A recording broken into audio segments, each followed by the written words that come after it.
तो आज हम स्टार्ट करते हैं जीआरई। जीआरई का फुल फॉर्म होता है जेनेरिक राउट एनकैप्सुलेशन। जेनेरिक राउट एनकैप्सुलेशन।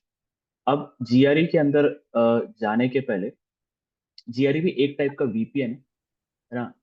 अब वीपीएन हमें पता है, वीपीएन का फुल फॉर्म होता है वर्चुअल प्राइवेट नेटवर्क। ये होता है उसका फुल फॉर्म, है ना। तो जीआरई भी एक टाइप का वीपीएन नेटवर्क है ना। तो आज हम उसके बारे में देखेंगे। तो पर पहले वीपीएन में घुसने के पहले हमें वीपीएन क्यों बनाना पड़ा, पहले तो ये समझते हैं। तो हमें पता है, जब हम भी हम नॉर्मली जब हम इंटरनेट पे कनेक्ट करने की कोशिश करते हैं, है ना। तो होता ये है कि अब पहली बात तो इंटरनेट होता क्या है? ठीक है। इंटरनेट हमें अभी तक पता है कि internet is a connectivity of different networks. Inter inter network, है ना। मतलब अलग अलग नेटवर्क्स की कनेक्टिविटी को अपन इंटरनेट बोलते हैं। ठीक है। तो बहुत सारे लोगों के मन में ये रहता है कि भाई गूगल इंटरनेट है, फेसबुक इंटरनेट है, या फिर आपका नेटफ्लिक्स इंटरनेट है। नहीं, नेटफ्लिक्स, फेसबुक, गूगल सब सर्विसेज है इंटरनेट। उन तक पहुंचने का जो पाथ है, internet is basically a path path to reach other networks, other networks ना। तो हाँ, other networks, that is basically internet. तो आपका मतलब, अगर मैं बोलूं कि यहाँ पे अपन बैठे हैं, यहाँ पर अपना पीसी है, पीसी एक स्विच से कनेक्टेड होगा, स्विच एक राउटर से कनेक्टेड होगा, और अपना राउटर आईएसपी से कनेक्टेड होगा। आईएसपी वाला राउटर एक और राउटर से कनेक्टेड होगा, फिर वो एक स्विच से कनेक्टेड होगा, और वो स्विच जो है फिर यहाँ पे गूगल सर्वर, फिर जो भी आप सर्वर मान लो उससे कनेक्टेड। बेसिकली देखा जाए कनेक्टिविटी ये है। ठीक है। लोग क्या समझते हैं, गूगल ही अपना इंटरनेट है, अरे गूगल सर। को वो आईएसपी मान लेते हैं, हम्म, है ना। वो नहीं है, गूगल एक सर्विस है। ठीक है, जो आपको आपका आईएसपी प्रोवाइड कर रहा है, उस तक पहुंचने का रास्ता आपको दे रहा है थ्रू द इंटरनेट। ठीक है। अब मैं यही सिनेरियो लेके चलता हूँ। यहाँ पे हम जब नॉर्मली इंटरनेट की बात करते हैं तो होता क्या है? ठीक है। वीपीएन समझने के पहले हमें देखना पड़ेगा कि नॉर्मली इंटरनेट काम कैसे करता है। तो यहाँ पे क्या होगा, ऑब्वियसली मेरे पीसी के पास या फिर गूगल सर्वर के पास उनके खुद के प्राइवेट आईपी एड्रेसेस होंगे, है ना। तो मान लेता हूँ ये है 10 नेटवर्क का प्राइवेट आईपी एड्रेस, और फॉर एग्जांपल ये है 10.10 का प्राइवेट आईपी एड्रेस, और ये है 10.20 का प्राइवेट आईपी एड्रेस, है ना। तो अब मैं क्या करूंगा, ये डेटा को आगे अपने राउटर के पास भेजूंगा। ये वाला राउटर जो है ना, वो नेट परफॉर्म करेगा। मतलब वो मेरे प्राइवेट आईपी एड्रेस को पब्लिक आईपी में कन्वर्ट करेगा। मतलब क्योंकि इंटरनेट में अगर मुझे डेटा भेजना है तो पब्लिक आईपी के थ्रू ही भेज सकता हूँ। तो मैं क्या करूंगा, ये वाले राउटर पे एक पब्लिक आईपी कॉन्फ़िगर करके रखूंगा। मान लेते हैं 200.1 करके मैंने कॉन्फ़िगर करके। सिमिलरली गूगल सर्वर के पास जो राउटर है, उसने भी अपने साइड में नेट करके रखा होगा। ठीक है। और वो मान लेते हैं उसने इसको कन्वर्ट किया है 200.1। अब आईएसपी का काम ये है कि ये दो जो पब्लिक आईपी एड्रेसेस है, उनकी बीच की रीचेबिलिटी करवाना आईएसपी का काम है। ठीक है।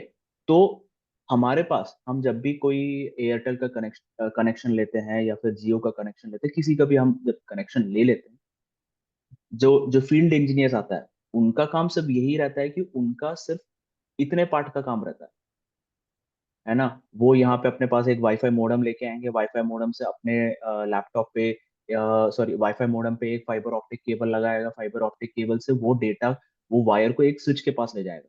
बस उसका इतना ही काम। बाकी आगे वो कौन से राउटर के साथ कनेक्ट हो रहा है, वो राउटर कौन सा पब्लिक आईपी एड्रेसेस यूज कर रहा है, ये हमको कोई आइडिया नहीं रहता। बट काम ऐसे होता है। ठीक है। तो अब होता ये है कि ये जो R1 है और ये जो R2 है, इनके बीच में कोई ना कोई एक राउटिंग प्रोटोकॉल चलती रहती है, जिसके वजह से इनके बीच के वो रीचेबिलिटी सक्सेस होती है। तो देखा जाए तो इंटरनेट पे अगर आपको रीच करना है तो दो चीजें चाहिए। ठीक है। पहला और मोस्ट इंपॉर्टेंट चीज, आपको पब्लिक आईपी एड्रेसेस चाहिए। पब्लिक आईपी के बिना आप इंटरनेट से कनेक्ट नहीं कर सकते। That's basically the rules. Internet को डिजाइन ही वैसा किया गया है। ठीक है, आपको IANA जो बेसिकली आईपी एड्रेसेस असाइन करता है, और IEEE जो बेसिकली पूरा ये इंटरनेट में कैसे स्टैंडर्ड होने चाहिए, क्या स्टैंडर्ड होना चाहिए, ये दो ऑर्गेनाइजेशन आपको प्राइवेट आईपी यूज करके पब्लिक आईपी पे एंट्री करने ही नहीं देगा। ठीक है, तो फर्स्ट एंड फॉरमोस्ट आपको इंटरनेट पे कनेक्टिविटी चाहिए, तो आपको एक पब्लिक आईपी एड्रेस चाहिए। अब हम सब क्योंकि प्राइवेट आईपी एड्रेसेस यूज करते रहते हैं, तो हमें उस प्राइवेट आईपी एड्रेस को पब्लिक आईपी एड्रेस में कन्वर्ट करने के लिए एक NAT करने की जरूरत पड़ती है, नेटवर्क एड्रेस ट्रांसलेशन। इसकी जरूरत पड़ती है, इसके बिना हम ये नहीं कर सकते। ठीक है, ये तो मैंने आपको एक सिनेरियो बताया। पुराने टाइम पे अगर पुराने टाइम पे नहीं, मैं मान लेता हूँ एक डेटा सेंटर है मेरे पास ना, जहाँ पे मैं एक डेटा सेंटर के साथ कनेक्ट कर रहा हूँ। मतलब मुझे नहीं पता मैं डेटा सेंटर के साथ कनेक्ट कर रहा हूँ, बट डायग्रामेटिकली मैं यहाँ पे बता रहा हूँ कि एक ये राउटर है, और यहाँ पे ISP है। ठीक है, ये मान लेते हैं गूगल का डेटा सेंटर है, मैं ऐसा मान लेता हूँ। यहाँ पे फिर एक स्विच है, ये स्विच जो है फिर गूगल के बहुत सारे अलग अलग सर्वर्स के साथ कनेक्टेड है ना। ये है सर्वर नंबर 1, सर्वर नंबर 2, ये है सर्वर नंबर 3, और ये है स्विच ना। तो अब ऐसे सिनेरियो में होगा क्या कि नॉर्मल सिचुएशन में मुझे क्या करना पड़ेगा, ये वाले राउटर पे एक पब्लिक आईपी एड्रेस चाहिए मुझे, मान लेता हूँ वो 200.1 है। ठीक है, अब डेटा सेंटर है, तो मुझे क्या करना पड़ेगा, ये सभी सर्वर्स के लिए, है ना, ये सभी सर्वर्स के लिए मेरे को एक एक पब्लिक आईपी एड्रेस खरीद के रखना। तो मान लेता हूँ 201.1 है, फिर 201.2 एक है, 201.3 एक है।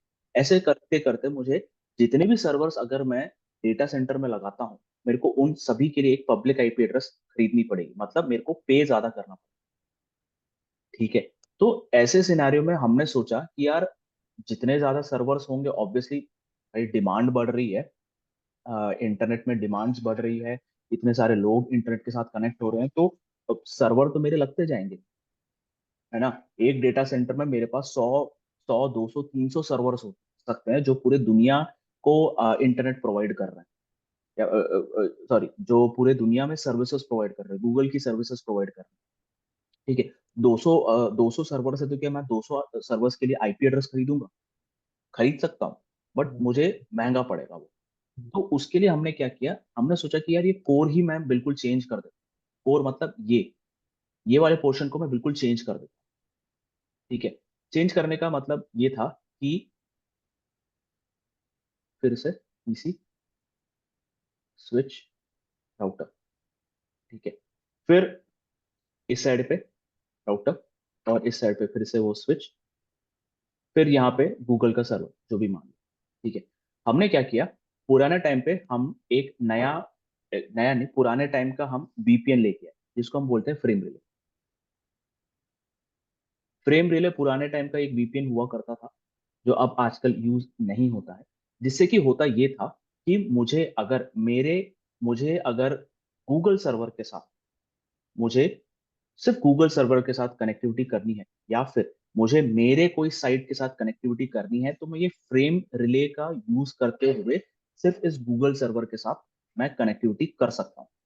और अगर मुझे इंटरनेट पे जाना है, दूसरे कोई साइट्स के साथ कनेक्टिविटी करनी है, ठीक है, तो मैं क्या करूंगा, मैं एक ISP के साथ कनेक्टिविटी करा। तो यहाँ पे हुआ ये कि मुझे सिर्फ और सिर्फ दो चीजों के लिए पे करना पड़ा। पहले वाले सिचुएशन में ये था कि मैं भले इंटरनेट के साथ कनेक्ट करूं, या फिर मैं अपने सर्वर के साथ कनेक्ट करूं, मुझे पे 3 आईपी एड्रेसेस का तो करना ही था यहाँ पे। बट यहाँ पे हुआ ये कि मुझे अगर मेरे ब्रांच ऑफिसर्स को कनेक्ट करवाना है, तो मैं फ्रेम रिले यूज करते हुए जाऊंगा। और मुझे इंटरनेट के साथ कनेक्ट करना है, जो कि मुझे अलग अलग सर्वर के साथ कनेक्ट करेगा, तो मैं ISP के पास जाऊंगा। बट तब भी यहाँ पे ये था कि मुझे एटलीस्ट 2 आईपी एड्रेसेस के लिए पे करना पड़ेगा। एक तो फ्रेम रिले के लिए, क्योंकि मुझे फ्रेम रिले पे भी मुझे एक पब्लिक आईपी एड्रेस चाहिए 200.1, और ISP के साथ कनेक्ट करने के लिए भी मुझे एक आईपी एड्रेस चाहिए, similar on the other side. ठीक है, तो ये सब अवॉइड करने के लिए, ये सब अवॉइड करने के लिए हम लेकर आए वीपीएन, वर्चुअल प्राइवेट नेटवर्क। ठीक है, जैसा कि मैंने बताया था, वर्चुअल वर्चुअल का मतलब ये होता है कि मेरी कनेक्टिविटी लॉजिकल होगी, मेरी कनेक्टिविटी लॉजिकल होगी, पहली बात। ओके, वीपीएन हम क्या करते हैं, हम जो इंफ्रास्ट्रक्चर है, ठीक है, एक्सटेंड करते हैं, एक्सटेंडिंग दी एग्जिस्टिंग इंफ्रास्ट्रक्चर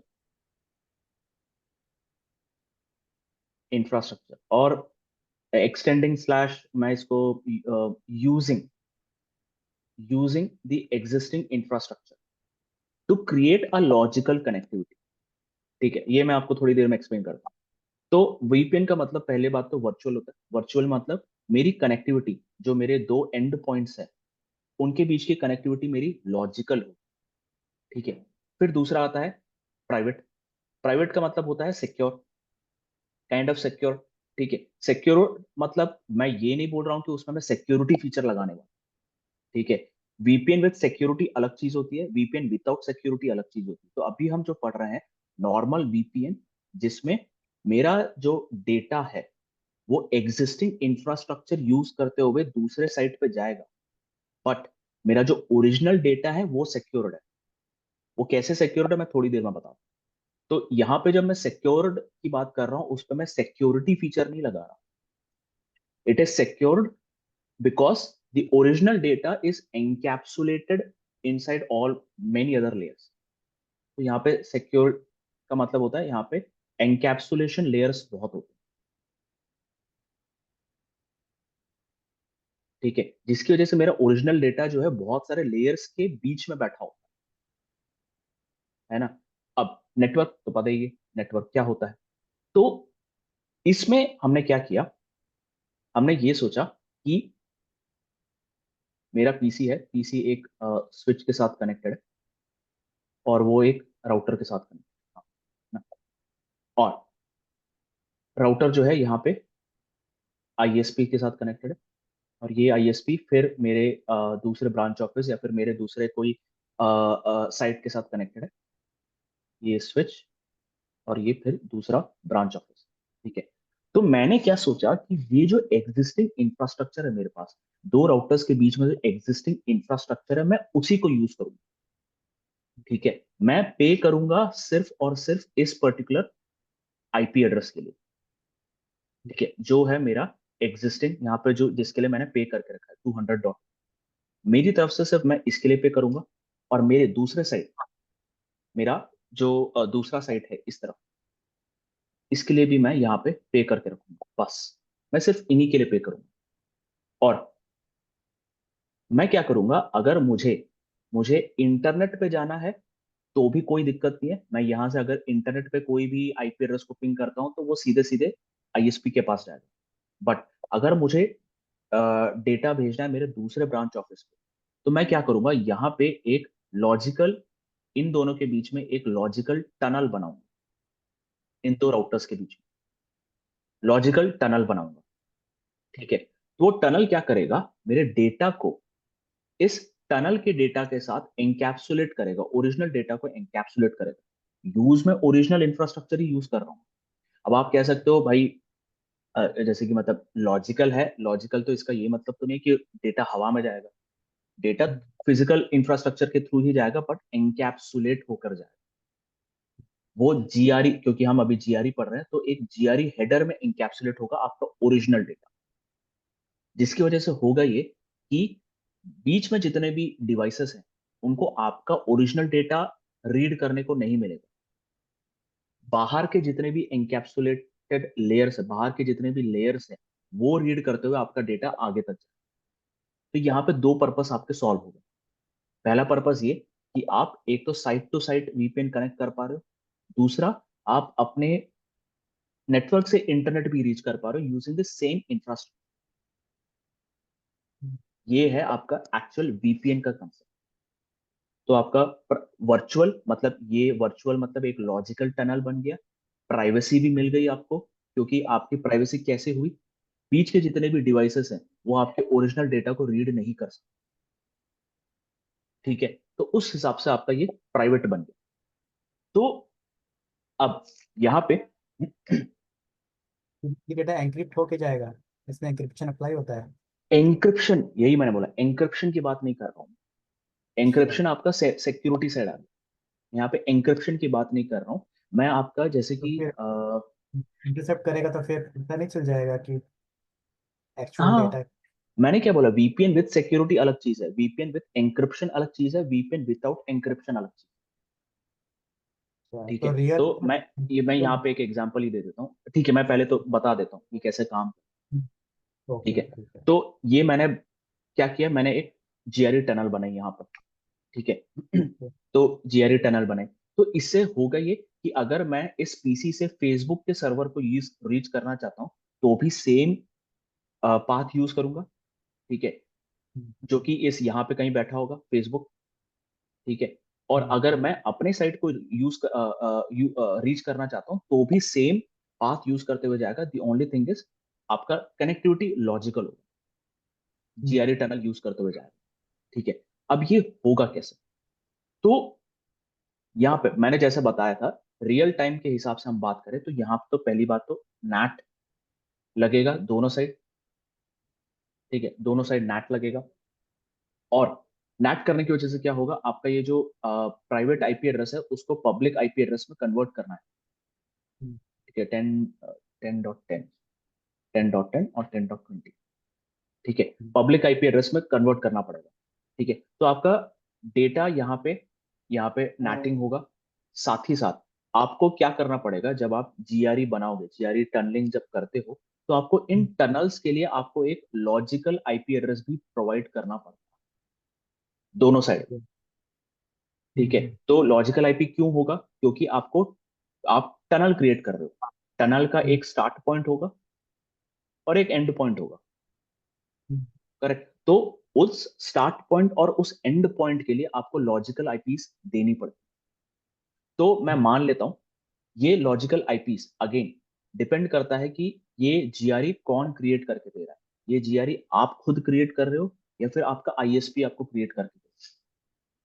दो तरीके हैं। अगर आप खुद क्रिएट करना चाहते हो, ये जीआरई टनल आपके दो साइट्स के बीच में जीआरई टनल खुद क्रिएट करना चाहते हो, तो ये लॉजिकल आईपी के लिए भी आपको पे करना पड़ेगा। और वो ठीक है, लॉजिकल पब्लिक ही होगा। हाँ, वो पब्लिक आईपी होगा। तो फिर दो आईपी हो गया राइट, एक फिजिकल दो और एक आईपी हो गए, यस, उसमें दो आईपी हो गए। दी ओनली एडवांटेजेस, आप सेम फिजिकल इंफ्रास्ट्रक्चर यूज करते हुए जा रहे हो। ओके। ठीक है, अगर आप चाहते हो कि आपका आईएसपी प्रोवाइड करे, आईएसपी ये आपका जीआरए टनल क्रिएट करे, तो आपको वो आईपी के लिए पे करने की जरूरत नहीं है, वो अपने हिसाब से आईपी एड्रेस क्रिएट कर देगा।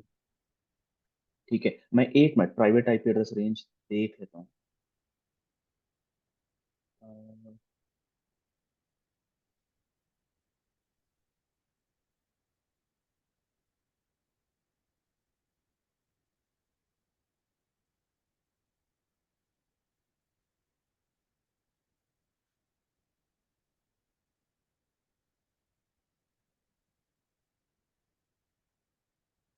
Sorry, my bad. ठीक है, ये जो आप प्राइवेट आईपी एड्रेस, सॉरी, ये जो आप यहाँ पे टनलिंग करते हो, जब खुद आप टनलिंग करोगे यहाँ पे, तो आप भी एक प्राइवेट आईपी एड्रेस रेंज करके टनलिंग करो। तो ये जो ओके। लॉजिकल आईपी एड्रेस यहाँ पे जो आप बताओगे एंड पॉइंट पे, दोनों एंड पॉइंट पे जो आप आईपी एड्रेस यहाँ पे क्रिएट करोगे, वो होगा आपका प्राइवेट आईपी एड्रेस। सो मैं मान लेता हूँ, यहाँ पे मैंने लिखा है 172.16.1.1, और यहाँ पे है 172.16.1.2 करके मैंने ऐसा दिया है। तो अभी आप जब टनलिंग क्रिएट करते हो, तो कुछ कुछ आपके कंडीशंस, रूल्स एंड कंडीशंस होते हैं। वो क्या क्या है? पहली बात, कि जो भी आप टनल क्रिएट कर रहे हो, ठीक है, दोनों एक ही रेंज में होने चाहिए, दोनों का नेटवर्क और सबनेट मास्क दोनों का सेम होना चाहिए। तो यहाँ पे अपन आसानी से देख सकते हैं। ठीक है, 172.16.1.1, ये /24 है, ये भी /24 है, तो दोनों एक ही सबनेट रेंज में है। ठीक है, फिर आप क्या करोगे, टनल जब क्रिएट करते हो, तो यहाँ पे आपको टनल का स्टार्टिंग, टनल का सोर्स बताना पड़ता है। ठीक है, टनल कहाँ से स्टार्ट हो रही है, और टनल कहाँ पे एंड हो रही है, टनल का हम्म, डेस्टिनेशन, ये बताना पड़ेगा। ठीक है, तो यहाँ पर टनल का सोर्स क्या है, 200, 200.1, और यहाँ पे इस राउटर से टनल का सोर्स है 200. और हम्म, इस राउटर से टनल कहाँ जाके खत्म हो रहा है, वो खत्म हो रहा है 201.1 पे, यहाँ पे जाके खत्म हो रहा है। सिमिलरली आप यहाँ पे भी डिफाइन करोगे, ये टनल इस राउटर पे कौन से आईपी एड्रेस से स्टार्ट हो रहा है, वो हो रहा है 201.1 से, और खत्म हो रहा है आपका 200.1 पे जाके खत्म हो रहा है। ठीक है, फिर आप यहाँ पे डिफाइन करोगे कि यहाँ पे इस टनल पे कौन सी आईपी एड्रेस लग रही है, 172.116.1.1, और यहाँ पे लग रही है 172.16.1.2 की आईपी एड्रेस है। सिर्फ यही डिफाइन करना। अब होगा ये, जब आप पिंग करते हो, जब आप कोई भी नेटवर्क जो आईएसपी के अंदर आता है उसको जब आप पिंग करोगे तो वो तो नॉर्मल पिंग होके जाएगा, मतलब डेटा यहाँ से जाएगा इस राउटर के पास, यहाँ पे नैटिंग होगा, और वो आईपी एड्रेस 200.1 में चेंज होगा, और इस आईएसपी के पास आएगा, आईएसपी के नेटवर्क पे आएगा, और वापस वो आपके पास आ जाएगा। ठीक है, पर यहाँ पे जब वीपीएन का काम आता है, जब आप आपके साइट पे पिंग करते हो, तो जैसे ही आप हम्म, साइट पे पिंग करते हो राउटर के पास आएगा, आपने पिंग किया है 172.16 डॉट सॉरी, या फिर 10.20 को जब आप पिंग करते हो, ठीक है, टेन हम्म, डॉट ट्वेंटी को जब आप पिंग करोगे तो डेटा यहाँ जाएगा। ठीक है, नैटिंग राउटर के पास जैसे ही आएगा उसको समझ में आ जाएगा, ये मैं एंड में बताता हूँ, उस राउटर हम्म, को समझ में आ जाएगा कि आप एक प्राइवेट आईपी एड्रेस को पिंग करने की कोशिश करो। हम्म, ठीक है, प्राइवेट आईपी एड्रेस को पिंग करने की कोशिश करो, प्राइवेट आईपी एड्रेस को अगर उसको जाना है दूसरी तरफ में, ठीक है, हम्म, तो उसको समझ में आ जाएगा ये प्राइवेट आईपी एड्रेस को अगर मुझे रीच करना है तो मुझे वाया टनल इंटरफेस जाना पड़ेगा, और टनल इंटरफेस पे आईपी एड्रेस है ये।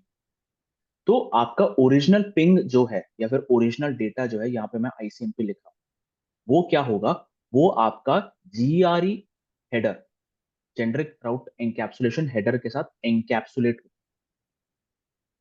ठीक है, जिसमें आपका सोर्स आईपी होगा 172.16.1.1, फिर एक होगा वन से और डेस्टिनेशन होगा 1.2 का। ठीक है, उसके बाद क्या होगा, क्योंकि जीआरई हेडर, फिर क्या होगा, ये एक और हेडर के अंदर एनकैप्सुलेट हो रहा है, वो है आपका IPv4 हेडर। ठीक है, जिसमें सोर्स आईपी होगी 200.1, फिर डेस्टिनेशन आईपी होगी 201. तो आपका जो डेटा है, जो आपका जो डेटा है वो बेसिकली ट्रैवल करते हुए जाएगा आईएसपी से, और जितने भी आईएसपी राउटर्स है वो सिर्फ ये वाला IPv4 हेडर पढ़े, आपका आईसीएमपी डेटा तो वो पढ़ने ही नहीं वाले, ना ही जीआरई हेडर पढ़ने वाले। हम्म, हाँ ठीक है, ठीक है। हाँ, उसके बाद होगा ये कि वो फाइनली राउटर के पास आएगा, R2 के पास आएगा यहाँ पे, है ना, R2 के पास जैसे ही आएगा, R2 क्या रीड करेगा, R2 201.1 रीड करेगा। अब IPv4 हेडर में एक प्रोटोकॉल फील्ड होती है। ठीक है, प्रोटोकॉल फील्ड में लिखा होगा जीआरई, जीआरई, और उसका प्रोटोकॉल नंबर होता है, मुझे जितना याद आ रहा है 47 करके शायद प्रोटोकॉल नंबर होता है जीआरई का। हम्म, ठीक है, उसको पता पड़ जाएगा 201.1 तो मेरा डेस्टिनेशन आईपी एड्रेस है, बट ये IPv4 जो है जीआरई पैकेट कैरी कर, क्या ये जीआरई पैकेट मेरे टनल के लिए है। ठीक है, वो ओपन करेगा, उसको देखेगा खुद का टनल का आईपी एड्रेस। ठीक है, खुद के टनल की आईपी एड्रेस, खुद के टनल के आईपी एड्रेस में भी जब वो ओपन करेगा तो उसको आईसीएमपी पैकेट दिखेगा, आईसीएमपी पैकेट में क्या दिखेगा, उसको दिखेगा 10.20 का आईपी एड्रेस, और वो डेटा यहाँ पे आगे इसको फॉरवर्ड कर दे। हम्म, तो आपका जीआरई कुछ ऐसे काम करता है। तो मैंने क्या बोला, यहाँ पे आप एंक्रिप्शन नहीं कर रहे, आप हम्म, ओरिजिनल डेटा को अलग अलग लेयर्स ऑफ, अलग अलग लेयर के साथ आप एनकैप्सुलेट कर रहे हो। तो पहले तो जीआरई आया, उसके बाद IPv4 आया, तो आपका डेटा हम्म, IPv4 के थ्रू डेटा फॉरवर्ड हो रहा है। फाइनल राउटर आपका IPv4 डेटा को हटाता है, फिर देखता है हम्म, कि जीआरई है उसमें, फिर जीआरई को हटाता है, फिर देखता है उसमें ओरिजिनल डेटा जो कि है पिंग, हम्म, ऐसा। ठीक है, इसमें कुछ डाउट, कुछ क्वेश्चन? नहीं ये तो क्लियर है। ठीक है, तो अभी अपन इसका प्रैक्टिकल स्टार्ट करते हैं। रियल टाइम में कंपनी ऐसे ही वीपीएन क्रिएट करती है, राउटर टू राउटर। वो एंक्रिप्शन आएगा, उस पर एंक्रिप्शन लगता है। हाँ मतलब ये जरूरी। वीपीएन तो चलेगा ही, ये वीपीएन तो चलेगा ही, इस वीपीएन पे एंक्रिप्शन भी आ जाए। ओके, मतलब बिना एन्क्रिप्शन के लोग वीपीएन चलाएंगे ही नहीं। हाँ, आजकल तो बिना एंक्रिप्शन के होता ही नहीं।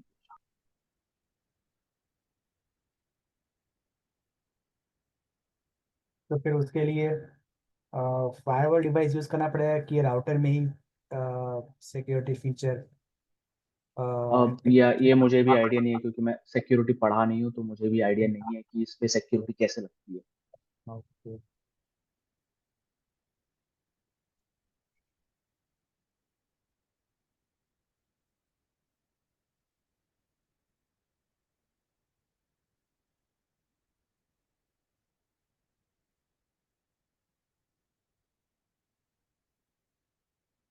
तो यहाँ पे पहले तो एक तो डायग्राम को अच्छे से समझ लेते हैं कि डायग्राम में हो क्या रहा है।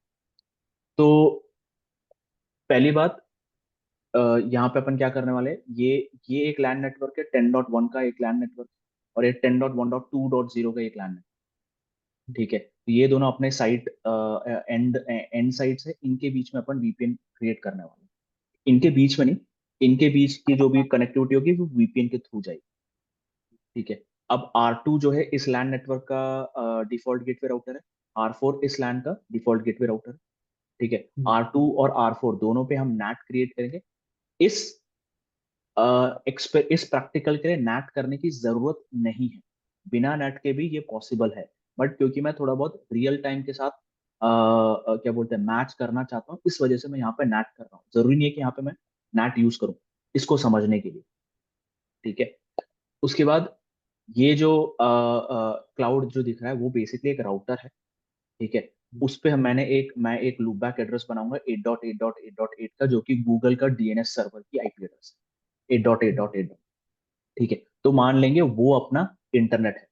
तो यहाँ पे अपन फाइनली क्या करेंगे, जब मैं राउटर से, या राउटर हो या फिर यूजर से, जब मैं 8.8.8.8 को पिंग करूंगा, वो नॉर्मल डेटा होके जाएगा। बट जैसे ही मैं दूसरे एंड पे पिंग करूंगा, वो टनल के थ्रू। ये अपना एक्सपेरिमेंट है आज। ठीक है। और ये भी बता दूं, ये दोनों यूजर्स जो है, ये एक्चुअली राउटर है। इनका सिंबल्स और इनके नाम मैंने चेंज करके रखे हैं। तो इनको अगर मुझे as an end user, as a laptop या फिर एज अ पीसी मेरे को इनको काम करवाना है, तो मुझे इन पे कुछ कुछ फीचर्स डिसेबल करना पड़ेगा, या फिर इनको उस हिसाब से मुझे काम करवाना पड़ेगा। ठीक है। और ये भी एक राउटर है, ये R3 मैंने लिख के रखा, ये भी एक राउटर ही है। उसको मैंने सिंबल उसका चेंज करके रखा।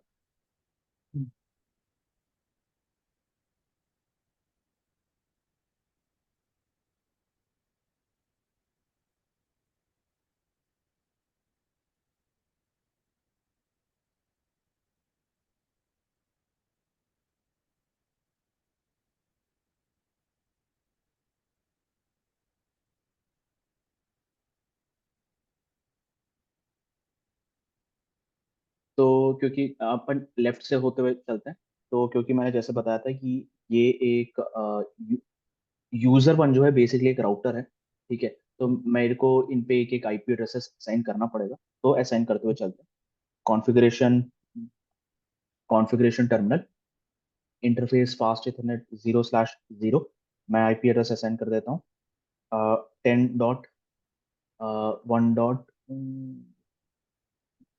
ओके, 10.1.1.1 255.255.255.0 का आईपी एड्रेस मैंने असाइन कर दिया।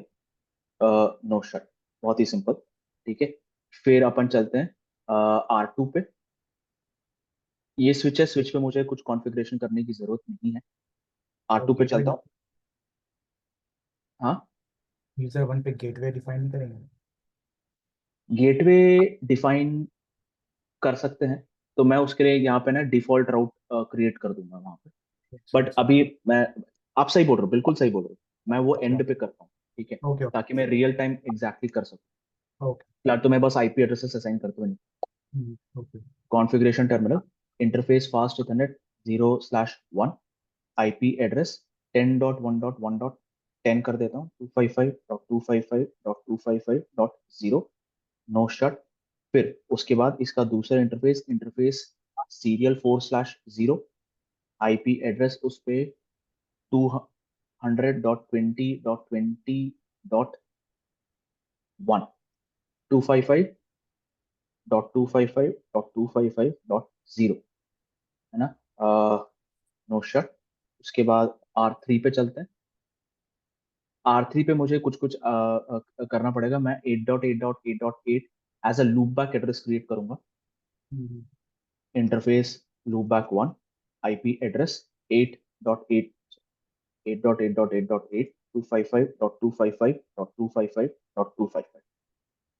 उसके बाद इंटरफेस सीरियल 4/0 जो R2 को फेस कर रहा है, उस पे IP एड्रेस 200.20.20.2 255.255.255.0 नो शट।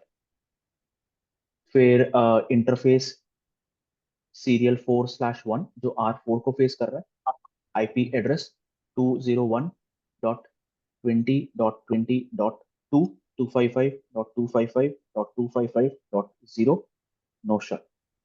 फिर R4 पे आते हैं। Hmm, configuration terminal interface serial 4/1 IP address 201.20.20.1 255.255.255.0 no shut. फिर इंटरफेस फास्ट इथरनेट 0/0 इस पे 10.1.2. ओके।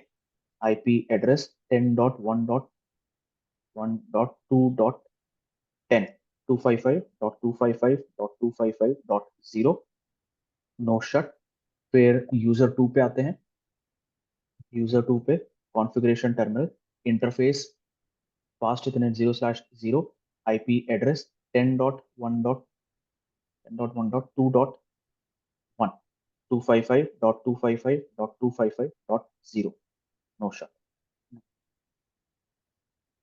अब मैं पहले तो सिर्फ और सिर्फ इन तीन राउटर्स पे कंसंट्रेट करूंगा, R2 R3 और R4। And to and connectivity हम बाद में देखेंगे, है ना। हम्म, एंड टू एंड कनेक्टिविटी हम बाद में देखेंगे। सबसे पहले तो मैं R2 और R4 पे चीजें चलाऊंगा, क्योंकि R2 और R4 डिफॉल्ट गेटवे राउटर्स है ना। तो इन पे हम एक डिफॉल्ट एक हाँ, इन पे हम क्या करेंगे, R2 और R4 पे हम एक ये भी चलाएंगे, default route towards the internet, ये भी चलाएंगे। क्योंकि ये हम सिमुलेट कर रहे हैं कि R2 और R4 जो है लैन नेटवर्क के डिफॉल्ट गेटवे राउटर्स हैं। तो ऑब्वियसली डिफॉल्ट गेटवे राउटर पे इंटरनेट की तरफ एक डिफॉल्ट राउट भी होगा, राइट। तो एग्जिट इंटरफेस R2 से मैं क्या करूंगा, एक डिफॉल्ट राउट क्रिएट करूंगा, IP route 0.0.0.0 0.0.0.0 using the exit interface serial 4/0। इससे हम्म, क्या होगा, मैं कोई भी डेटा पिंग करता हूँ 8.8.8.8 की तरफ, वो सीधे सीरियल 4/0 से बाहर चला जाएगा। सिमिलरली R4 पे एग्जिट IP राउट 0.0.0.0 एग्जिट इंटरफेस है सीरियल 4/1। ठीक है, ये हो गया डिफॉल्ट। तो R3 पे भी डिफॉल्ट रख चलाएंगे ना कि R3 पे अपन क्या करना पड़ेगा, R3 पे 10 नेटवर्क का चलाना पड़ेगा ना डिफॉल्ट राउट, क्योंकि आरती को तो पता ही नहीं है कि 10 नेटवर्क के बारे में। हाँ, ये आप सही बोल रहे हो। तो उस पे मैं वही बोला, मैं यहाँ पे नेटिंग करने वाला ओके ओके ठीक है। हूँ। यहाँ R2 और R4 पे नेटिंग करूंगा, हम्म। है ना। जिसकी वजह से मैं आखिरी में बता, मैं एक्चुअली क्या करूंगा ना, क्योंकि ओके। मैंने जैसे बताया ये दोनों यूजर जो है बेसिकली राउटर्स है, ये एक्चुअली PCs नहीं है। तो मैं क्या हम्म। करूंगा, मैं इस यूजर पे एक स्टैटिक राउट क्रिएट करूंगा R3 की तरफ। ओके। ठीक है, यूजर 2 से भी मैं एक स्टैटिक राउट क्रिएट करूंगा R3 की तरफ, और हम्म। एक डिफॉल्ट राउट भी क्रिएट करूंगा ओके। कोई भी IP एड्रेस की तरफ। ओके। ठीक है, ये मुझे इसलिए करना पड़ रहा है क्योंकि ये एक्चुअल PCs नहीं है, ये राउटर्स है। इनको राउटर्स को अगर मुझे as a kind of PC work कराना है, तो मुझे थोड़ा बहुत वर्क अराउंड चलाने पड़ेंगे हम्म। ना। तो बट फिलहाल मैं इन पे अभी कंसंट्रेट कर। तो जैसे मैंने बताया था कि रियल टाइम सिनेरियो पे मुझे R2 और R4 दोनों पे मुझे NAT करना पड़ेगा, नेटवर्क एड्रेस ट्रांसलेशन, है ना। तो NAT करने के लिए पहले तो सबसे पहले अपन क्या करेंगे, इनको ये बोलेंगे कि कौन कौन से IP address, private IP address को तुमको पब्लिक आईपी एड्रेस में कन्वर्ट करना है। अगर मुझे ये सिलेक्शन करना है, मुझे अगर कुछ ही प्राइवेट आईपी एड्रेसेस को एक्सेस देना है पब्लिक आईपी एड्रेस, ठीक है, तो आपको याद हो अपन अभी तक EIGRP BGP सब में अपन एक्सेस लिस्ट देख चुके है ना। तो R2 पे अपन एक एक्सेस लिस्ट क्रिएट करेंगे, IP एक्सेस लिस्ट स्टैंडर्ड 10, ठीक है, जिसमें हम बोल देंगे परमिट, फिलहाल के लिए एनी परमिट, कोई भी आईपी एड्रेस को तुम परमिट करो। उसके बाद फिर हम क्या बोलने वाले हैं इस राउटर पे कि भाई जो भी तुम्हारे पास प्राइवेट आईपी एड्रेस आ रहा है उसको कौन से पब्लिक आईपी एड्रेस में तुमको कन्वर्ट करना है, ठीक है। तो उसके लिए दो तरीके होते हैं। एक तो मैं आपको अगर नेटिंग का थोड़ा सा मैं बता दूं मेरे पास मान लेते हैं कुछ प्राइवेट आईपी एड्रेस है,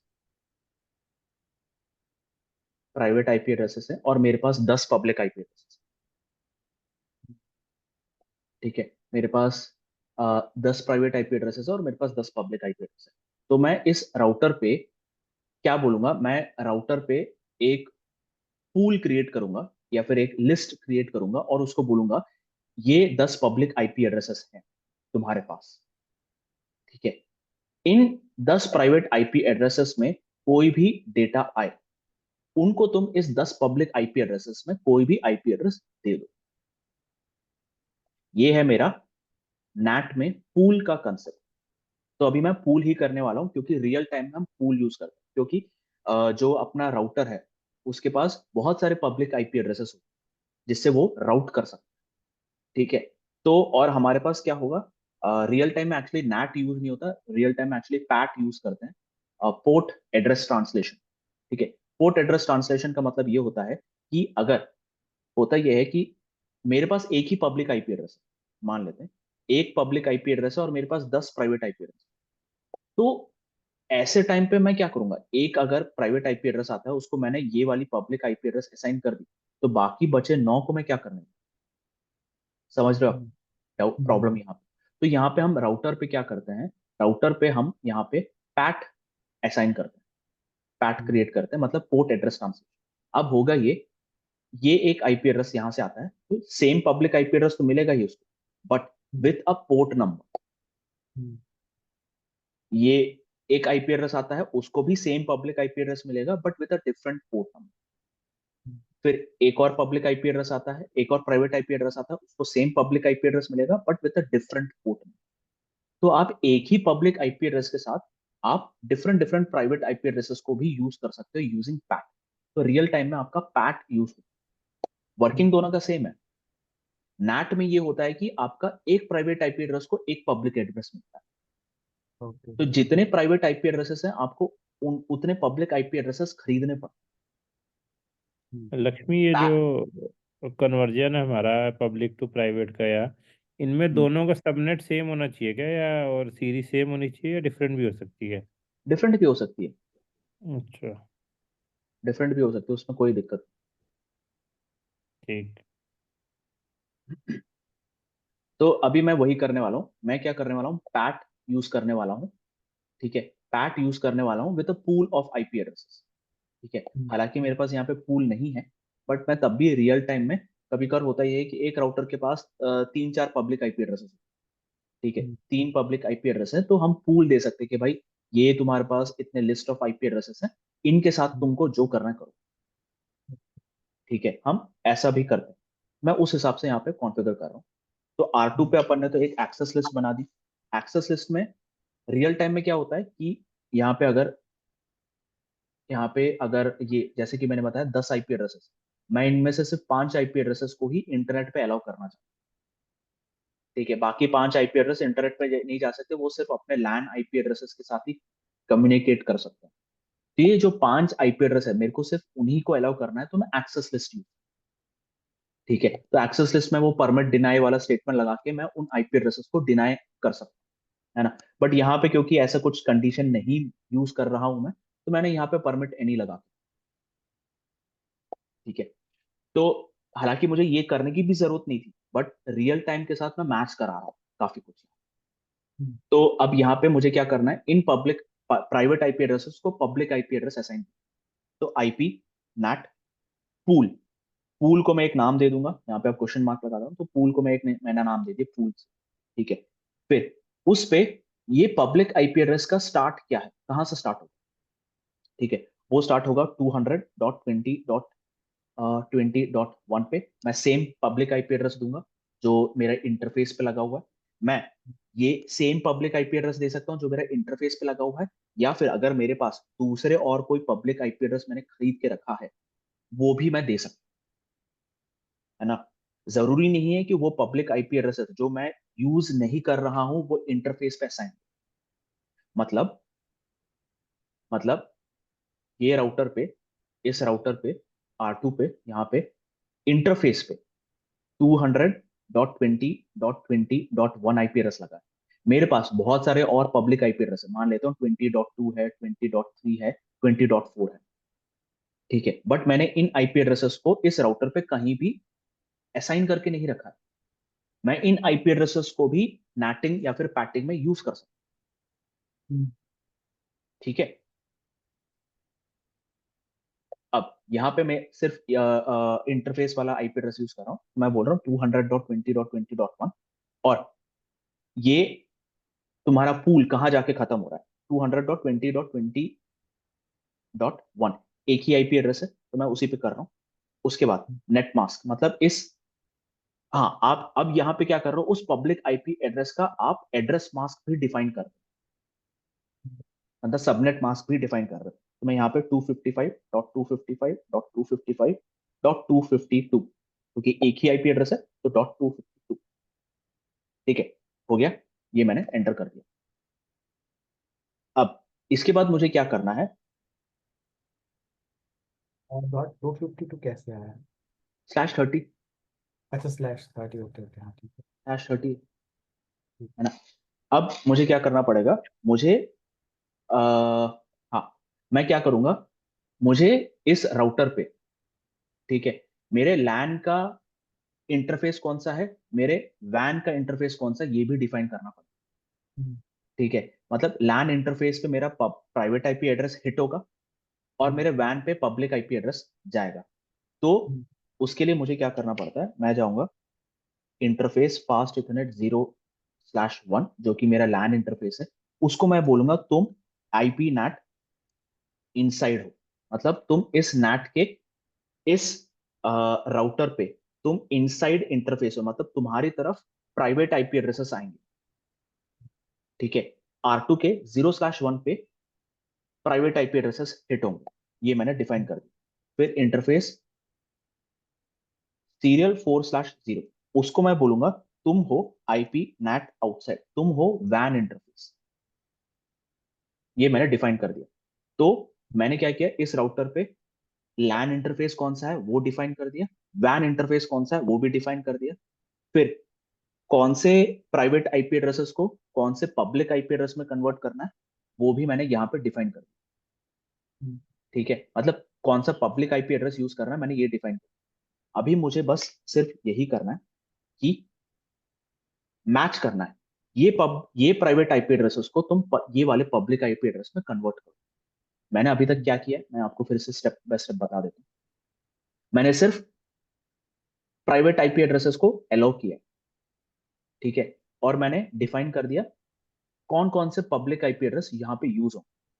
ठीक है, अब इनसाइड से ये पता पड़ जाएगा कि इस इनसाइड पे कौन कौन से प्राइवेट आईपी एड्रेसेस हिट होंगे, आउटसाइड पे पता पड़ जाएगा कि कौन कौन से इस इंटरफेस पे पब्लिक आईपी एड्रेसेस होते हुए जाएंगे।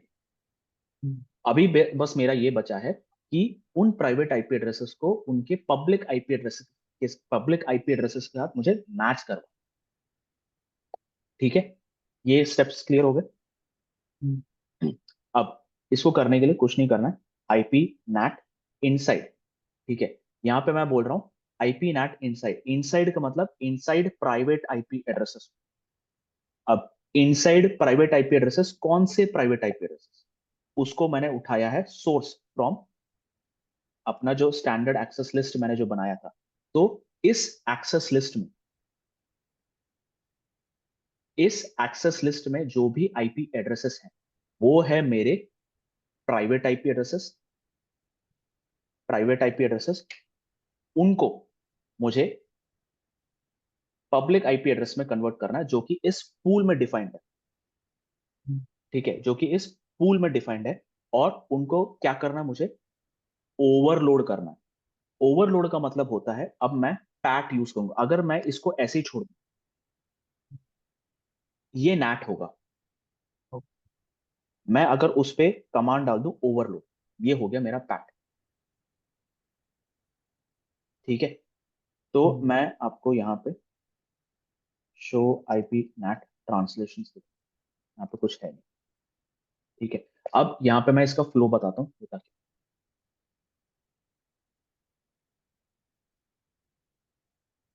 राउटर, ये इसका इनसाइड इंटरफेस है, ये इसका आउटसाइड इंटरफेस। ठीक है, यहां से एक प्राइवेट आईपी एड्रेस आता है। ठीक है, प्राइवेट आईपी एड्रेस आएगा। प्राइवेट आईपी एड्रेस इस राउटर के इनसाइड इंटरफेस पे हिट होगा।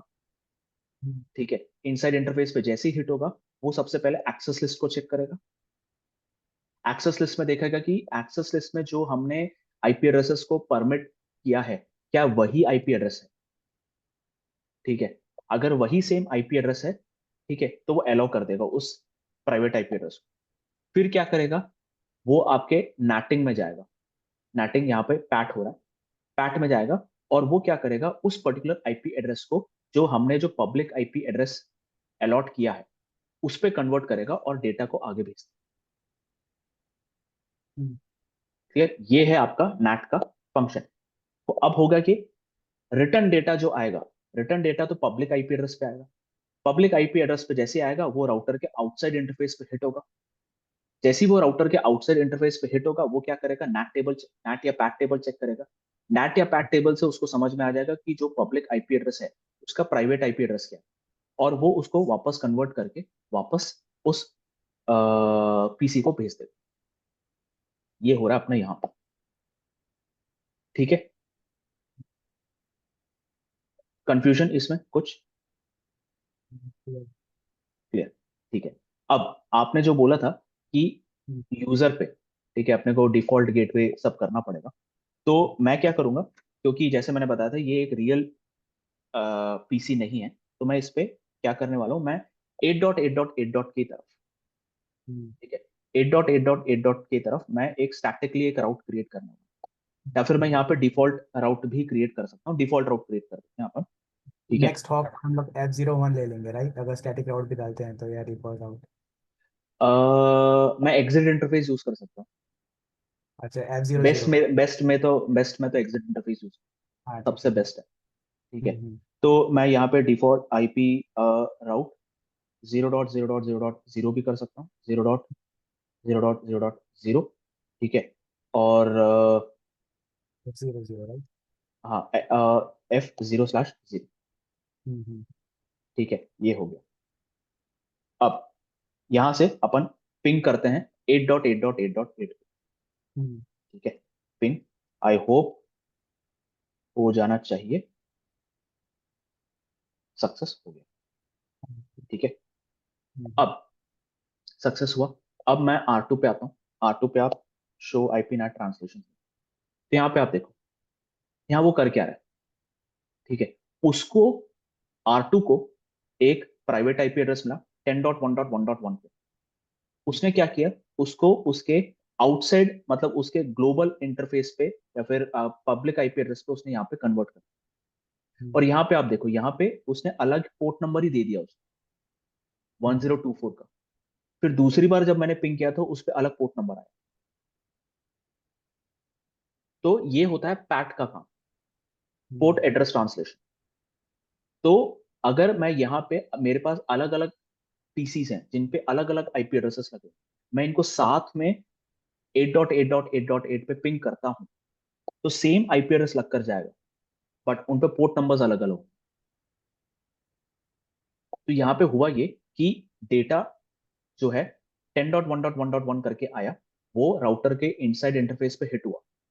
ठीक है, इनसाइड इंटरफेस पे हिट हुआ, और उसने क्या किया, अपना NAT टेबल देखा, बेसिकली ये है उसका NAT टेबल को उसने देखा और उसको उसने इस आईपी एड्रेस पे कन्वर्ट किया और उस पे एक पोर्ट नंबर लगाया और आगे भेज दिया। आगे किसको भेजा, 8.8.8.8 पे भेजा, सेम पोर्ट नंबर के साथ 1024 के साथ 10, और इस से जब रिप्लाई वापस आया, ठीक है, इस बंदे से जब वापस रिप्लाई आया, ठीक है, तो उसने क्या किया, उसने वो डेटा आया R2 के पास। R2 ने देखा 8.8.8.8 के साथ आ रहा है मेरे पास, ठीक है, वो उसने अपने NAT टेबल पे देखा, NAT टेबल पे देखा 8.8.8.8, सॉरी, जो डेस्टिनेशन आईपी है वो ये वाली डेस्टिनेशन आईपी लग कर आएगी, पब्लिक आईपी एड्रेस वाली डेस्टिनेशन आईपी लग कर आ रही। तो पब्लिक डेस्टिनेशन आईपी एड्रेस का प्राइवेट आईपी एड्रेस क्या है, 10.1.1.1, और वो डेटा उसने यूजर को आगे भेज दिया। यहाँ क्लियर, NAT ऐसा हो रहा है यहाँ। कुछ डाउट है तो पूछ लो, मैं और समझा सकता हूँ। ठीक है, अब सेम चीज अपने को R4 पे भी करना पड़ेगा, है ना, सेम चीज अपने को क्या बोलते हैं, R4 पे भी करना पड़ेगा। तो R4 पे भी अपन नैटिंग वैटिंग क्रिएट करते हैं, ठीक है। तो IP access list standard 10 permit any, ठीक है। उसके बाद अपने को pool of IP address create करना है, तो आईपी नैट पूल, इस पे भी पूल सेम कर देता हूँ, पूल 201.20.20.1, 200, और एंड कौन से आईपी एड्रेस पे होगा, 201.20.20.1 पे होगा, और इनका एड्रेस मास्क होगा 255.255.255.252, ठीक है। उसके बाद मुझे क्या करना पड़ेगा, R4 पे इनसाइड इंटरफेस कौन सा है, आउटसाइड इंटरफेस कौन सा है, वो डिफाइन करना पड़ेगा। तो आईपी नैट इनसाइड, उसके बाद एग्जिट, फिर इंटरफेस सीरियल 4/1, वो है आईपी नैट आउटसाइड। ये हो गया, डिफाइन कर दिया मैंने। अब मुझे क्या करना है, इस प्राइवेट आईपी एड्रेसेस को पब्लिक आईपी एड्रेस के साथ मैच करना है। तो same thing, IP NAT inside source list 10 to the pool of public IP addresses defined in pool and overload, ठीक है। अब यूजर 2 पे आऊंगा, यूजर 2 पे हम क्या करेंगे, डिफॉल्ट राउट क्रिएट कर देते हैं, IP route 0.0.0.0 exit interface fast ethernet 0/0, ठीक है। अब मैं यूजर से पिंग करता हूँ, पिंग 8.8.8.8 को, हो गया, ठीक है। और R4 पे भी चलते हैं, R4 पे भी मैं अगर शो आईपी नैट ट्रांसलेशन करूं, शो आईपी नैट ट्रांसलेशन करूं, तो मुझे दिख जाएगा। तो अब यहाँ पे देखोगे, मैंने 3 बार पिंग किया, तीनों बार अलग अलग पोर्ट नंबर्स लगकर जा रहा है, ठीक है। तो इस पोर्ट नंबर के बेसिस पे और सेम आईपी एड्रेस को यूज करते हुए आपका नैट चल रहा है। अभी तक मैंने वीपीएन क्रिएट नहीं किया, ठीक है, वीपीएन क्रिएट नहीं किया, यहाँ पे सिर्फ नैट ट्रांसलेशन मैंने दिखाया कि रियल टाइम पे कैसे। अब चलते हैं अपन वीपीएन क्रिएट करने। तो मैंने जैसे बताया था, वीपीएन जब अपन क्रिएट करते हैं या फिर जीआरई टनल जब अपन क्रिएट करते हैं, तो मुझे कुछ कुछ चीजें यहाँ पे डिफाइन करना। एक तो ये लॉजिक, टनल का लॉजिकल आईपी एड्रेस, टनल कहाँ से स्टार्ट हो रहा है, कहाँ पे एंड हो रहा है, ये सब चीजें मुझे डिफाइन करना पड़ता है, ठीक है। तो वैसे ही अपन स्टार्ट करते हैं। तो मैं R2 पे गया, कॉन्फ़िगरेशन टर्मिनल, मैंने जैसे ही किया इंटरफेस टनल 1। आप टनल पे कोई भी नंबर लिख सकते हो, 0 से लेके इतने नंबर के बीच में कोई भी आप टनल को नंबर दे सकते हो। It's just like a loopback address. Loopback address अपना virtual IP address, virtual interface होता है, it's not a real interface. Similarly tunnel is a virtual interface. तो टनल 1, जैसे ही मैं ये करता हूँ, tunnel up, interface tunnel up आ जाए, ये देख रहे हो, टनल इंटरफेस अप आ गया। लूपबैक इंटरफेस भी ऐसी है, आप जैसे ही इंटरफेस लूपबैक 1 करते हो ना, वो लूपबैक अप आ जाता है ना। अब सिमिलरली मैं इस टनल पे एक आईपी एड्रेस असाइन करूंगा, कुछ नहीं, आईपी एड्रेस 172.16.1.1, ठीक है, 255.255.255.0, ठीक है। उसके बाद अब मैं क्या करूंगा, ये टनल कहां से स्टार्ट हो रहा है ये भी मैं यहीं पर डिफाइन करूंगा, इसी इंटरफेस, इसी टनल के इंटरफेस पर डिफाइन। टनल कहां से स्टार्ट हो रहा है, वो हो रहा है R2 के इस इंटरफेस से, इस आईपी एड्रेस पे, और खत्म हो रहा है R4 के इस आईपी एड्रेस। ठीक है, तो वो भी मैं यहाँ डिफाइन कर देता हूँ। आईपी एड्रेस है 172.16.11। तो उसके लिए टनल सोर्स, टनल सोर्स है अपना 200.20, 200 200.20.20.1। फिर टनल डेस्टिनेशन 201.20.20.1। ये हो गया। ठीक है, बहुत ही सिंपल सा कॉन्फ़िगरेशन, इतना कोई खास वो नहीं है। उसके बाद R4 पे है, R4 पे भी सेम चीज, कॉन्फ़िगरेशन टर्मिनल, इंटरफेस टनल 1। फिर आईपी एड्रेस दिया अपन ने 172.16.1.2, जो 255। टनल हमने जो वन मेंशन कर रही है, दोनों साइड सेम होना चाहिए कि अलग अलग हो सकते हैं? अलग अलग भी हो सकता, कोई वो फर्क नहीं पड़ेगा, बट सेम हो तो बेटर है। आपको क्या बोलते हैं, ट्रबल शूटिंग में, कॉन्फ़िगरेशन में सही रहेगा इन फ्यूचर। क्योंकि बेसिकली टनल आपका आईपी एड्रेसेस और मतलब लॉजिकल आईपी एड्रेस और आपका जो फिजिकल आईपी एड्रेस है R2 और R4 के फिजिकल आईपी एड्रेसेस, उनके बीच चल रहा है। टनल को आप कोई भी नाम दे दो, यहाँ पे इंटरफेस टनल 1 दे दो, यहाँ पे इंटरफेस नंबर सॉरी टनल 100 दे दो, बट बेसिकली उसके अंदर की जो कॉन्फ़िगरेशन है, जो आपने लॉजिकल आईपी एड्रेस दिया है और जो टनल का सोर्स और डेस्टिनेशन दिया है, उसके हिसाब से आपका टनल चला। ठीक है, but from a trouble shooting point of view, जब आप टनल यहाँ पे टनल 1 देखोगे, वहां पे टनल 100 देखोगे, आप यही सोचने बैठ जाओगे कि यार यहाँ तो ये 100 है, यहाँ तो 100 है ही नहीं, वहां 1 है, यहाँ तो 1 है ही नहीं, चल कैसा रहा? अब वो कंफ्यूजन इन फ्यूचर ना रहे, ट्रबल शूटिंग में आपको दिक्कत ना हो, इसलिए इट्स बेटर कि दोनों साइड आप एक ही टनल नंबर .0। उसके बाद टनल सोर्स आपका इस राउटर पे, टनल का सोर्स है 201.20.20.1, और यहाँ पे टनल डेस्टिनेशन है 200.20.20.1। तो अब यहाँ पे जैसे ही देखोगे, यहाँ पे आएगा लाइन प्रोटोकॉल और इंटरफेस टनल 1 इज अप। ये सिर्फ एक ही कंडीशन पे होता है, जब आपकी R2 और R4 के बीच में रीचेबिलिटी हो।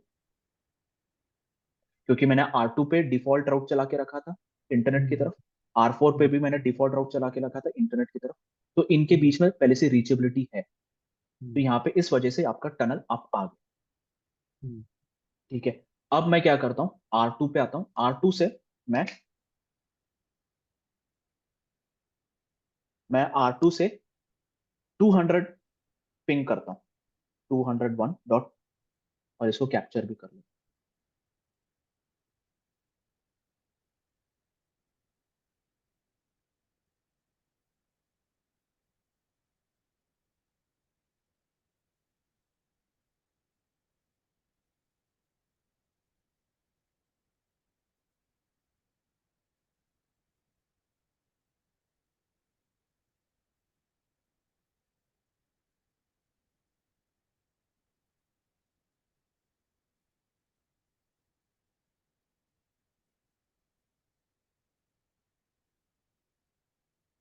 टू 201.20.20.1। ठीक है, ये गया। तो यहाँ पे अपन अगर इनका डिटेल देखें, तो यहाँ पे आप देखोगे ये एको, यहाँ पे पिंग रिक्वेस्ट गई है। ये जो पिंग रिक्वेस्ट गई आप देखोगे नॉर्मल आईपी लग कर जा रहा है। ये आपका लेयर 2, ये आपका लेयर 2 फ्रेम है। ठीक है, लेयर 2 के बाद आपका IPv4 आ रहा है, लेयर 3 आ रहा है, जिसपे आपका दोनों राउटर्स के सोर्स और डेस्टिनेशन लग कर जा रहा है। It's a normal thing. ठीक है, अब मैं यहां से पिंग करता हूं, पिंग 172.16.1.2 को। ठीक है, ये भी मैंने जैसे किया, यहाँ पे अपन पिंग देखें, तो यहाँ पे होगा ये, मैं अब बताता हूँ यहाँ पे हो क्या रहा है। यहाँ पे जैसे ही मैंने 172.16.1.2 को पिंग किया, तो R2 ने क्या चेक किया होगा, अपना routing table check, show IP route, show IP route check किया। उसने देखा कि यार ये तो 172.16.1.2 को पिंग करना चाह रहा है, और 172.16.0.0 जो है वो 1.0 नेटवर्क जो है वो टनल से कनेक्टेड है। यहाँ पे आप देख सकते हो 1.72.16.1.0 नेटवर्क जो है is directly connected to the tunnel interface. ठीक है, तो अब यहाँ पे मैं दिखाता हूँ वो क्या रहा है।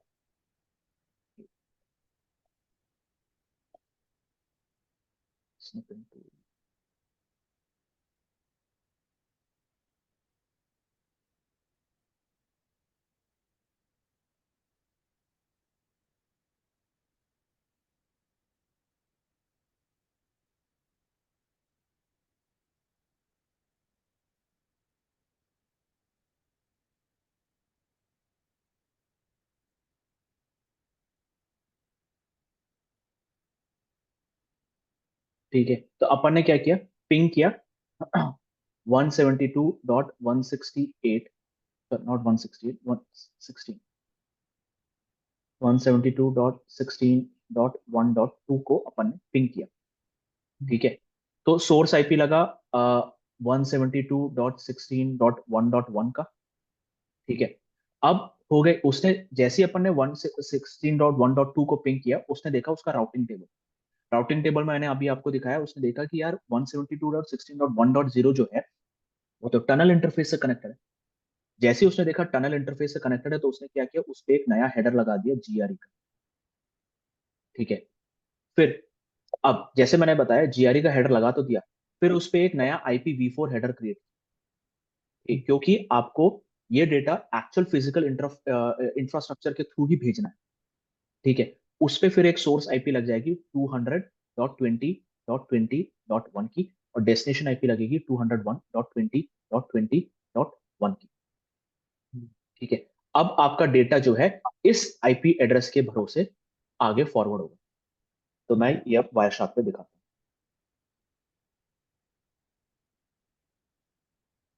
तो यहाँ पे आप देखोगे जैसे ही मैंने पिंग किया, उसने देखा कि भाई पिंग है, ये देखो, ये एको रिक्वेस्ट, ये है अपना आईसीएमपी मैसेज। ठीक है, आईसीएमपी मैसेज पे उसने उसको IPv4 के साथ एनकैप्सुलेट किया, जिसपे सोर्स आईपी है 172.16.1.1 और 172.16.1.2 है। पर जैसे ही उसने 172.16.1.2 को अपने राउटिंग टेबल में देखा कि वो तो एक टनल इंटरफेस है, टनल इंटरफेस है मतलब उसको उसने जीआरई के साथ एनकैप्सुलेट कर, जीआरई के साथ एनकैप्सुलेट किया, मतलब टनल है, टनल को तो ऑब्वियसली एक फिजिकल इंटरफेस के थ्रू भेजना पड़ेगा। फिजिकल इंटरफेस के थ्रू भेजना तो मेरे को IPv4 यूज करना पड़ेगा। IPv4 यूज करना है तो मुझे उस टनल का सोर्स भी पता है, उस टनल का डेस्टिनेशन भी पता है। तो उसने सोर्स आईपी लगा दी टनल की, और डेस्टिनेशन आईपी लगा दी टनल की, और ये डेटा उसने आगे भेज दिया। अब ये डेटा आया किसके पास, इसके पास, राउटर के पास, R2 के पास। R2 ने पिंग रिक्वेस्ट देखी, पिंग रिक्वेस्ट में देखा कि भाई डेस्टिनेशन तो उसका है 201.20.20.1, उसका आईपी एड्रेस, उसका खुद का फिजिकल आईपी एड्रेस है। ठीक है, तो ये फिजिकल आईपी एड्रेस उसने जैसे ही देखा, उसमें उसने देखा कि प्रोटोकॉल फील्ड, प्रोटोकॉल फील्ड में लिखा है ये IPv4 जो है एक जीआरई पैकेट एनकैप्सुलेट करके बैठा हुआ है। तो अगर उसको जीआरई पैकेट देखना है तो इसको ये IPv4 पैकेट ओपन करना पड़ेगा। उसने IPv4 पैकेट ओपन किया तो जीआरई दिखा, जीआरई में उसने देखा कि यार ये जीआरई पैकेट एक्चुअली एक आईपी पैकेट लेके चल रहा है। तो फिर उसने जीआरई पैकेट को ओपन किया तो उसने देखा कि भाई IPv4 है। IPv4 पैकेट में उसने प्रोटोकॉल फील्ड देखी, उसमें आईसीएमपी लिखा हुआ, तो उसने फिर आईसीएमपी फील्ड ओपन की। आईसीएमपी फील्ड ओपन की तो उसको पता पड़ा कि ये तो एक रिक्वेस्ट है। किसके लिए रिक्वेस्ट है, इस 172.16.1.2 का रिक्वेस्ट, और सेम चीज रिप्लाई में दिया उसने। ये समझ आया आपको कैसे डिफरेंट लेयर्स में एनकैप्सुलेट होके जा रहा है आपका एक्चुअल डेटा, है ना। तो आपका एक्चुअल डेटा तो आईसीएमपी है, आईसीएमपी कहां से कहां जा रहा है, 1.1 से लेके 172.1.1 से लेके 172.1.2 तक जाना है। बट जैसे ही 1.2 देखा तो उसने टनल इंटरफेस देखा। टनल इंटरफेस है तो उसने जीआरई के साथ एनकैप्सुलेट किया। जीआरई को फिर उसने IPv4 पे एनकैप्सुलेट किया।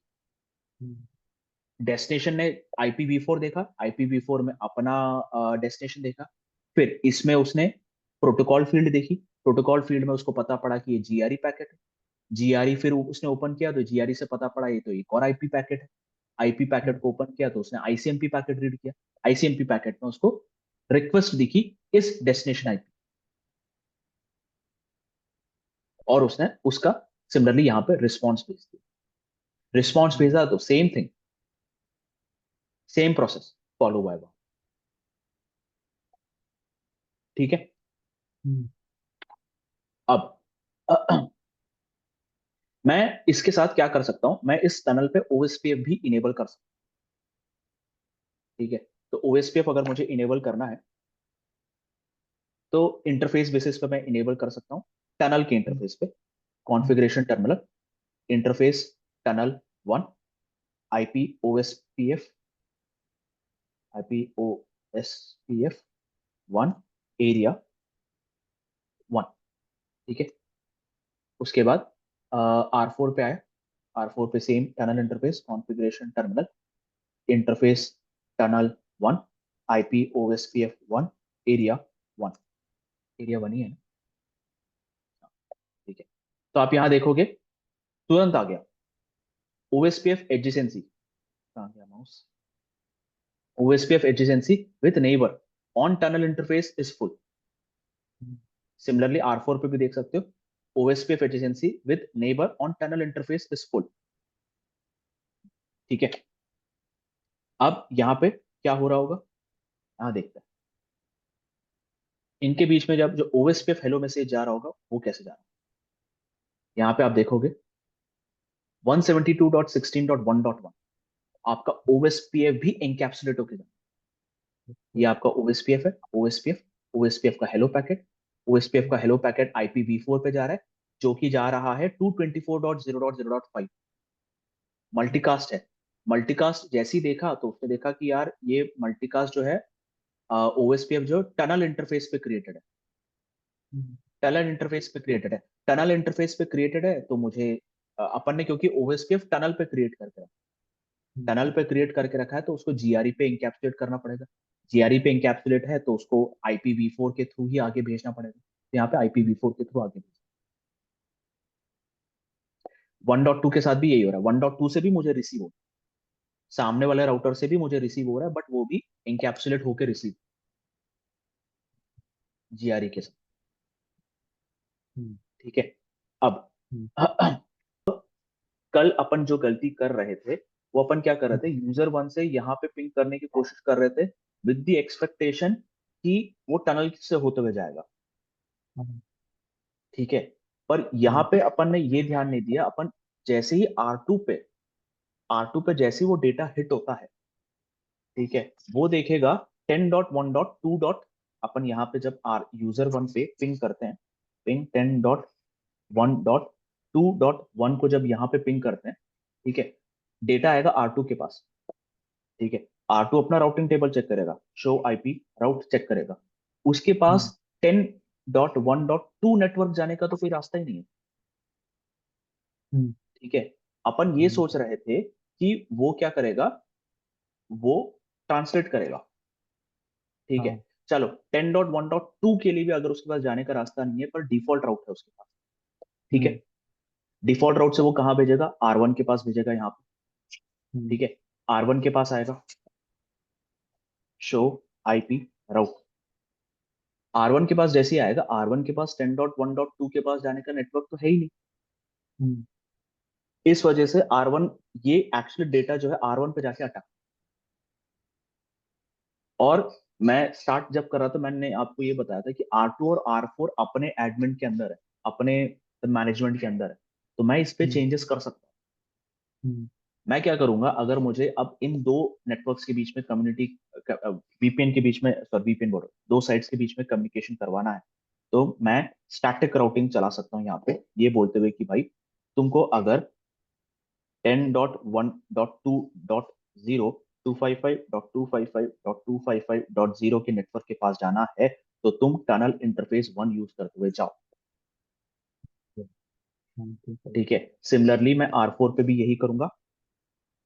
अगर तुम्हें 10.1.1.0 के पास जाना है, 255.255.255.0 के पास जाना है तो तुम टनल इंटरफेस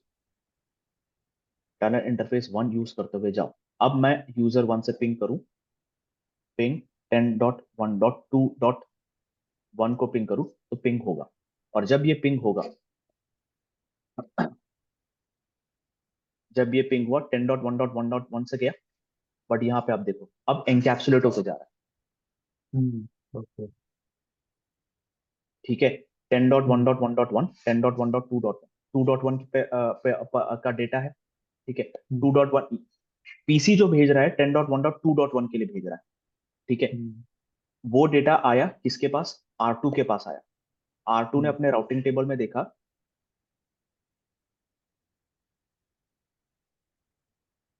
तो आईपी, ठीक है, R2 ने अपने राउटिंग टेबल में देखा कि 10.1.2.1 के लिए 2.1 के लिए डेटा आया है और 10.1.2.0 से जुड़े हुए हर नेटवर्क के लिए उसको टनल 1 यूज करना पड़ेगा।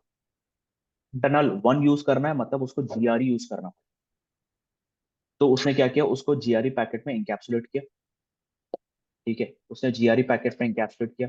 जीआरई पैकेट में इंकैप्सुलेट करने के बाद जीआरई टनल कहाँ से स्टार्ट हो रहा है और कहाँ पे जाके एंड हो रहा है वो उसने IPv4 पैकेट में as a source and destination IP डाल दिया और आगे भेज दिया।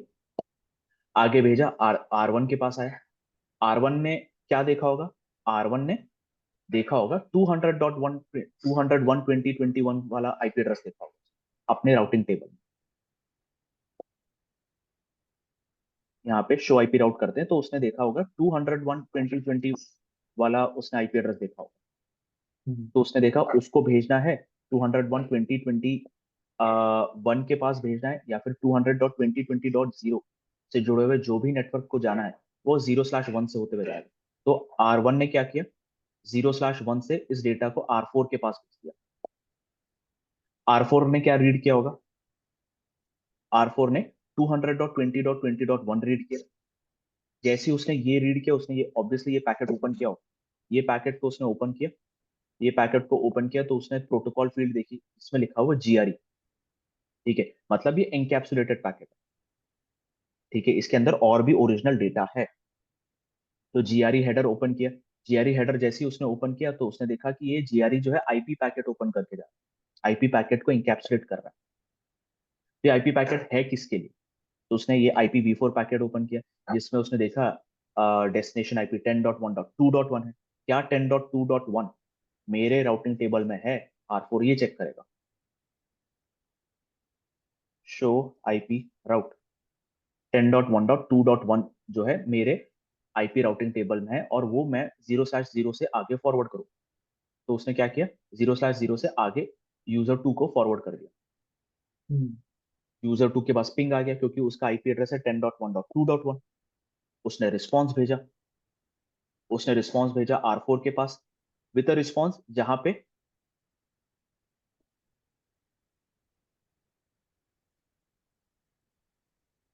ठीक है, विद अ रिस्पॉन्स जहां पे सोर्स आईपी है 10.1.2.1 और डेस्टिनेशन आईपी है 10.1.1.1। ये है यूजर 2 की आईपी एड्रेस, ये है यूजर 1 की आईपी एड्रेस और सेम प्रोसेस फॉलो हुआ। तो जब पीसी ने R4 को डेटा भेजा तो ऐसे भेजा होगा, सिर्फ ये दो डिटेल्स होंगी, आईसीएमपी और IPv4। R4 के पास आया, R4 ने देखा 10.1.1.1 जाना है। ठीक है, 10.1.1.1 जाना के लिए उसको टनल इंटरफेस यूज करना पड़ेगा। तो उसने क्या किया, इस ओरिजिनल डेटा को जीआरई में एनकैप्सुलेट किया। फिर उसने अपने टनल कॉन्फ़िगरेशन में देखा कि टनल कहाँ से स्टार्ट हो रहा है, वो उसने सोर्स आईपी दे दी, कहाँ जाके खत्म हो रहा है वो उसने डेस्टिनेशन आईपी दे दी और आगे भेज दिया।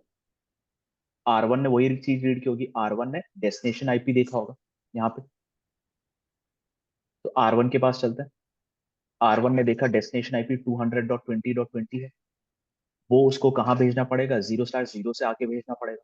तो उसने 0/0 से R2 को आगे भेज दी। R2 के पास डेटा आया, R2 ने डेस्टिनेशन, R2 ने जब ये पैकेट देखा होगा, उसने सबसे पहले 200 वाला आईपी देखा होगा, ये वाला पैकेट देखा होगा। उसने देखा, प्रोटोकॉल फील्ड रीड किया, प्रोटोकॉल फील्ड में जीआरई है 200.20.20.1 आर आर R2 है ना, हाँ, R2 का इंटरफेस आईपी एड्रेस है, ये देख रहे हो 200.20.20.1 R2 का इंटरफेस आईपी एड्रेस है। इस वजह से R2 ये जीआरई पैकेट को ओपन करके देख रहा है, R1 ओपन करके नहीं देखेगा। ठीक है, तो जीआरई पैकेट उसने ओपन किया, जीआरई पैकेट ओपन किया तो उसको दिखा कि ये तो आईपी है, मतलब उसको और भी ओपन करके देखना पड़ेगा। उसने आईपी वाला पैकेट ओपन करके देखा तो देखा कि ये तो डेस्टिनेशन आईपी 10.1.1.1 के लिए है। क्या 10.1.1.1 मेरे पास है? मुझे कैसे आना पता है? हाँ पता है, 10.1.1.0 जाने के लिए मुझे 0/1 से डेटा आगे भेजना पड़ेगा, 0/1 से वो डेटा अब आगे इस तरफ यूजर 1 को भेज दे। तो ऐसे आपका टनल के थ्रू डेटा जा रहा है, डेटा आपका एनकैप्सुलेट होके जा रहा है। आज तो वैसे फिजिकल इंफ्रास्ट्रक्चर के थ्रू ही जा रहा है, बट एनकैप्सुलेट होके जा रहा है। इसमें हम लोग जो ये स्टैटिक राउट हम लोगों ने डाला है 10 नेटवर्क का हम्म, R2 R3 में, R2 हम्म, और R4 में हम लोग हम्म, मतलब कोई दूसरा रूटिंग प्रोटोकॉल पे यूज कर सकते थे ना यस, इसके कर जगह। सकते हो, कर सकते हो। तो फिर अगर लेट्स से अगर हम OSPF यूज करते हैं तो R2 और हम्म, R4 में OSPF एरिया सेम रहेगा ना दोनों तरफ से। करेक्ट, दोनों सेम होना चाहिए, एरिया सेम होना चाहिए, यस। ओके ठीक है। हम्म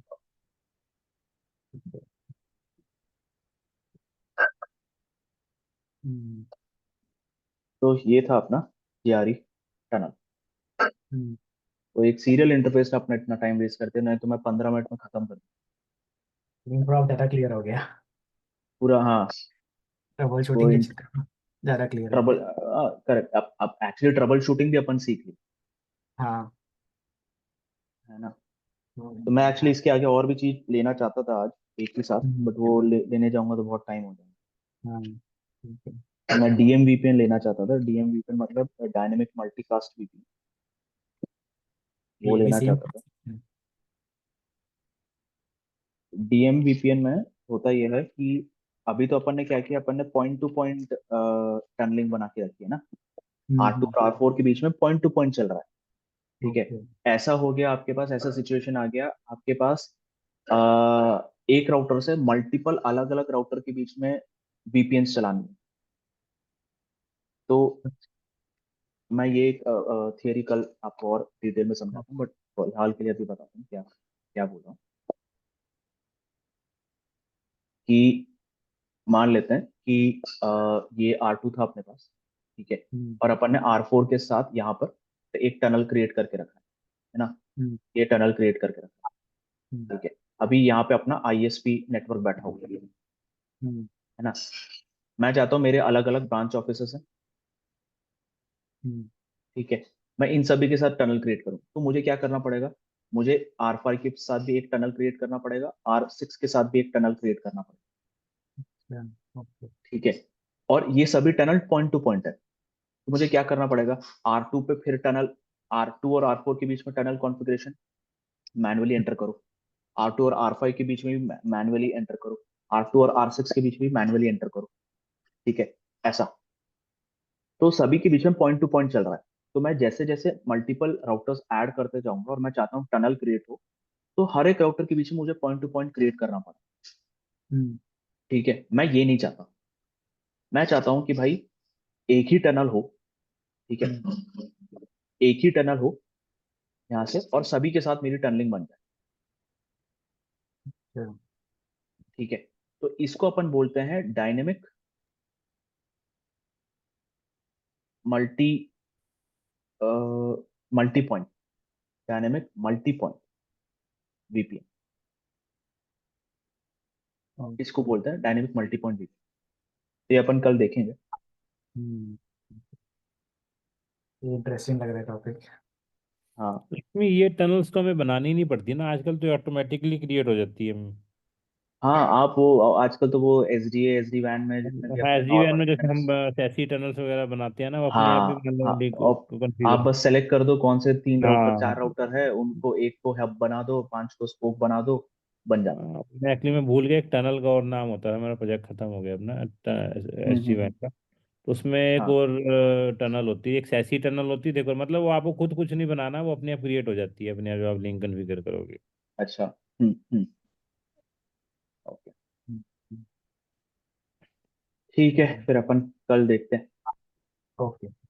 और चलो, थैंक यू, बाय बाय।